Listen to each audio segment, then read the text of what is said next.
Friends, ఇంట్లో మూడో శ్రావణ శుక్రవారం పూజ చేసుకుని తాంబూలం తీసుకున్న తర్వాత మా చిన్నత్తయ్య ఇంట్లో పారాయణ ఉంది రమ్మని చెప్పారు. కొంచెం తొందరగా రమ్మంటే నేను వెళ్ళేసరికి మధ్యాహ్నం అయిందండి.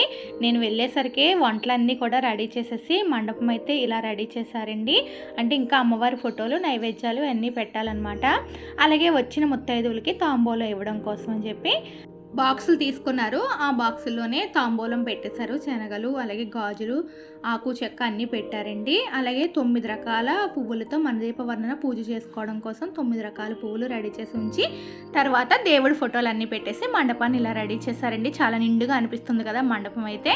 అలాగే అమ్మవారికి నివేదనం కోసం 9 రకాల నైవేద్యాలు, 9 రకాల ఫ్రూట్స్ అన్నీ రెడీ చేసి ఉంచారు. నేను వెళ్ళేసరికి పాపం నైవేద్యాలు అన్నీ చేసేసారండి. మా చిన్నత్తయ్య వాళ్ళు ఎదురింటి వాళ్ళు అనమాట. వీళ్ళు ఇందాక బూర్లు వేస్తుంది, వీళ్ళ హస్బెండ్ అండి. వీళ్ళిద్దరూ కూడా చాలా హెల్ప్ చేశారు. మా చిన్నత్తయ్య వచ్చిన ముత్తైదుకి ఇలా పసుపు రాసి పారాయణ పెట్టారండి. నెక్స్ట్ వీడియోలో పూజ ఎలా జరిగిందో అనేది మీతో షేర్ చేసుకుంటాను.